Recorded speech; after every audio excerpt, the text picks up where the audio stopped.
नमस्कार। सबसे बड़ा सवाल देख रहे हैं आप, मैं हूं आपके साथ पूजा। पीएम मोदी ने 2024 चुनाव के लिए ऐसा ब्रह्मास्त्र चला है जिससे पूरा विपक्ष यूसीसी से परास्त हो गया है। यूसीसी पर पीएम मोदी का एक ऐलान और विपक्ष में मच गया है घमासान। यूसीसी को लेकर पीएम मोदी ने साफ कहा कि मुसलमानों को भड़काया जा रहा। कुछ नेता यूसीसी के नाम पर सिर्फ और सिर्फ राजनीति कर रहे हैं, पर पीएम मोदी ने यूसीसी के साथ विपक्ष पर जिस तरह से हमला किया है उससे कुछ नेता भड़क उठे हैं। जमकर राजनीति भी शुरू हो गई है। ओवैसी कह रहे हैं कि लगता है मोदी जी ओबामा की नसीहत को ठीक से समझ नहीं पाए। तो वहीं जेडीयू नेता केसी त्यागी ने कहा कि सिर्फ बीजेपी ही वोट बैंक की राजनीति कर रही है।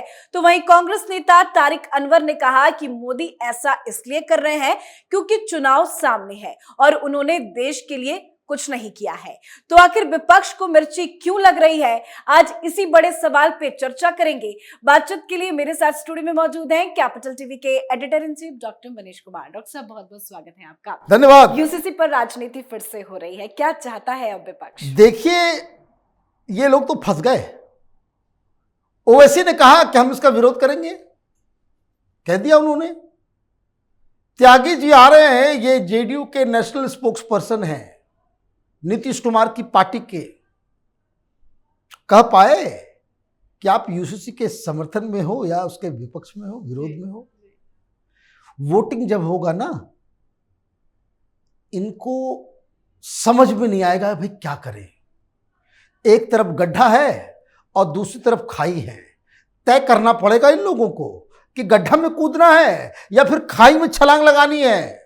कांग्रेस पार्टी, ये तारिक अनवर क्या कह रहे हैं कि चुनाव आया है इसलिए, अदरवाइज ये तो कुछ नहीं होने वाला। लेकिन मॉनसून सेशन के अंदर इस कानून को बाकायदा इंट्रोड्यूस किया जाएगा, दूध का दूध पानी का पानी हो जाएगा। अब सबसे बड़ी चीज कि तमाम विरोध के बावजूद भी यह कानून पास होगा, यह भी आप समझ लीजिए।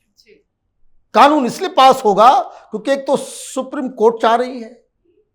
लेकिन दिक्कत क्या है, कभी तो ये लोग बड़ी बड़ी डींगे हाँक रहे थे पटना के अंदर कि सारे विपक्षी एक साथ, सारे विपक्षी एक साथ, लीजिए अब एक साथ हो जाओ।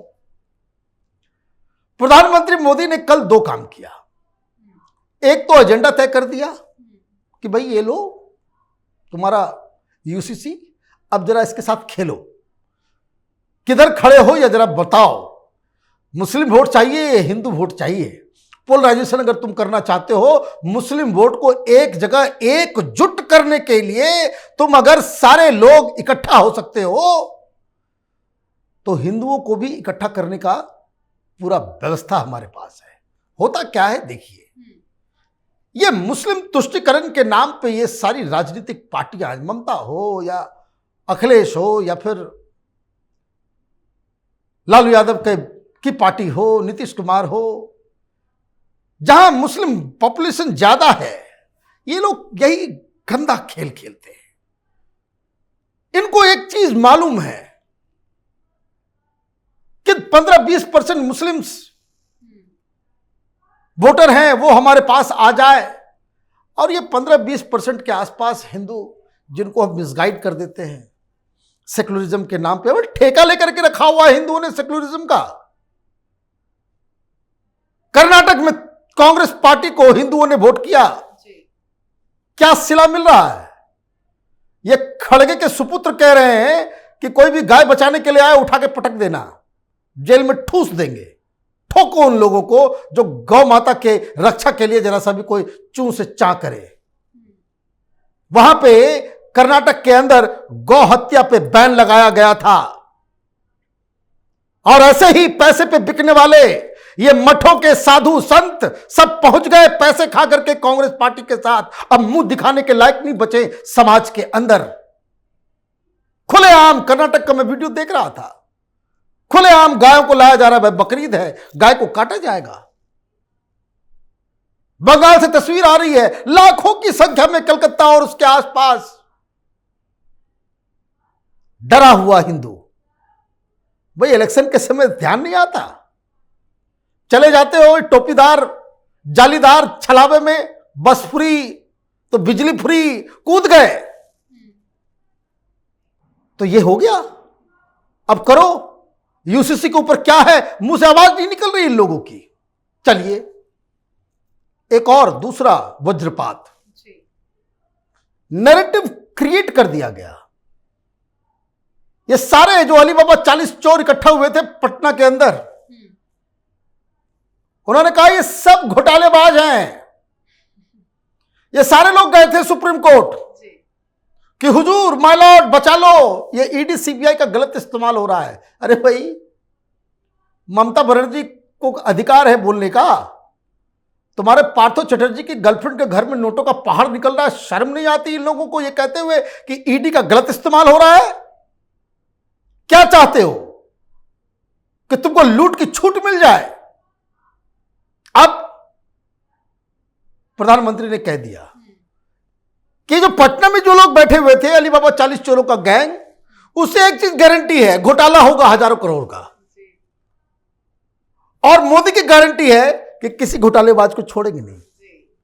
तो मतलब एक तो यूसीसी, दूसरा ईडी सीबीआई की कार्रवाई बंद नहीं होगी। जितना नाटक करना है, तांडव करना है, ये डेमोक्रेसी के नाम पे, तो संविधान बचाने के नाम पे अभी आ जाएंगे ये लोग, कहेंगे यही कि नहीं, कुरान हमारे लिए संविधान से ज्यादा ऊपर है।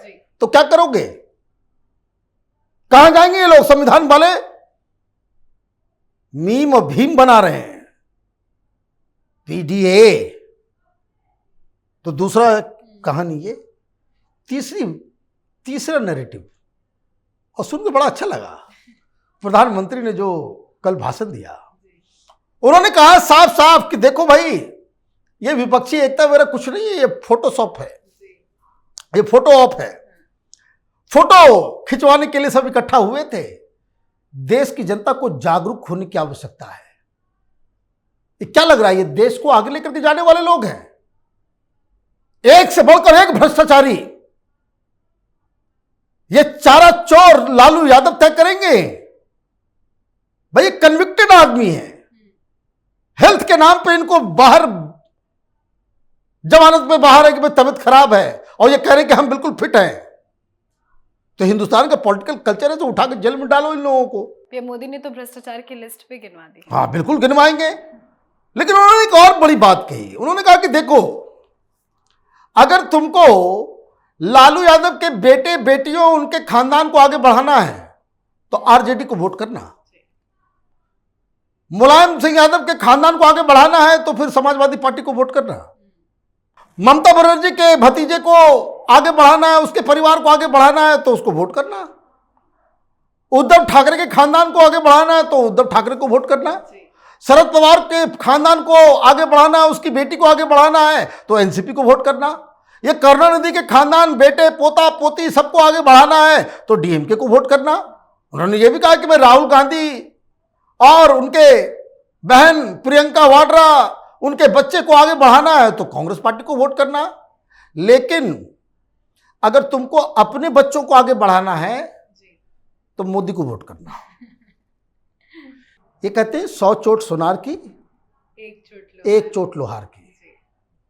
मोहब्बत की दुकान पर बन गया ताला, क्योंकि मोहब्बत की दुकान जो है वो शटर डाउन हो गया है। क्यों? ये यूसीसी के ऊपर बोल ही नहीं पाएंगे। ये सब बेल पे निकले हुए बाहर, ये बेल पे निकले हुए बाहर, ये सब भ्रष्टाचारी हैं जो इकट्ठा हो रहे हैं और उसको दूल्हा बनाया जा रहा है। नेशनल हेराल्ड का केस अभी सॉल्व नहीं हुआ है। जो लोग एक आरोपी को प्रधानमंत्री के रूप में दिखवाना चाह रहे हैं, उनको अपना चेहरा आईने में देखना चाहिए कि आप खुद तो डीके कर ही गए हो, तुम्हारा जो है पतन तो हो ही गया है, तुम समाज को भी पतन की ओर लेके जा रहे हो। कोई सेंसिबल आदमी चोर उचक्के को बनाएगा क्या प्रधानमंत्री? अजीब कहानी है। प्रधानमंत्री मोदी ने लाल किले के प्राचीर से कहा था, देश को अगर आपको अच्छा देखना है, विकास करवाना है, इस देश में डेमोक्रेसी तभी सर्वाइव होगा जहां भ्रष्टाचार होगा, वहां डेमोक्रेसी रहेगी। लोगों को अधिकार तब मिलेगा कि जब ये भ्रष्टाचारी, ये परिवारवादी लोग इनको रिटायर करा करके उनको भेजिए बाहर सार्वजनिक जीवन से। आप वोट देते हो इसलिए वो हमारे सर पे बैठ के नाचते हैं। आप परिवारों के गुलाम बन जाओगे, ये डेमोक्रेसी है।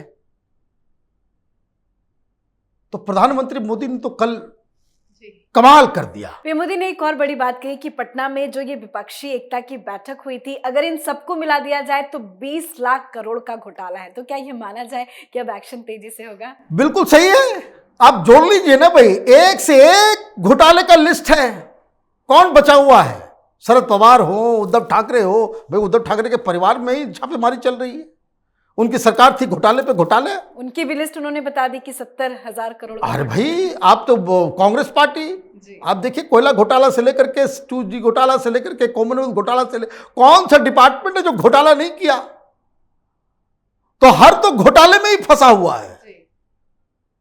और जब ईडी सीबीआई उनको पकड़ने जाती तो कहते कि भाई ये तो एजेंसी को गलत इस्तेमाल हो रहा है। सुप्रीम कोर्ट गए थे, वहां से भी डांट खा करके वापस आए कि चलो हटो तुम लोग जेल जाओ अभी।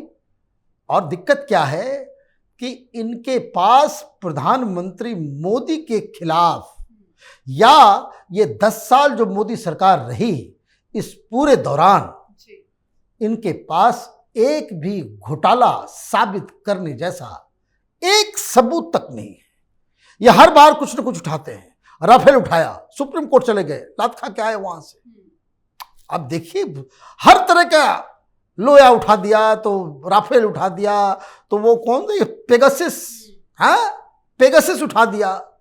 दिक्कत क्या है कि एक तरफ देश को आगे ले जाने वाले कमिटेड लोगों की पार्टी है, जिनका अपना खुद का परिवार नहीं है, वो जीते ही हैं देश के लिए।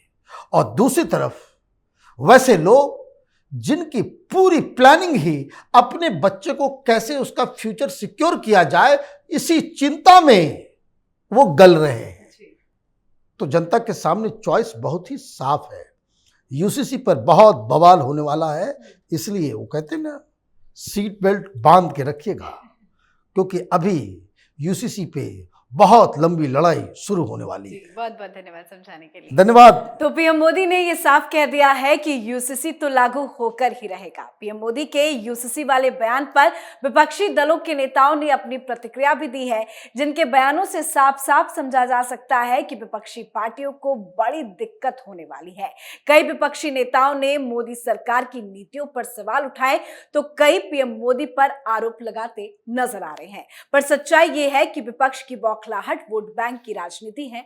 इस पे आप अपनी राय कमेंट करके जरूर लिखें। देखते रहिए कैपिटल टीवी। नमस्कार।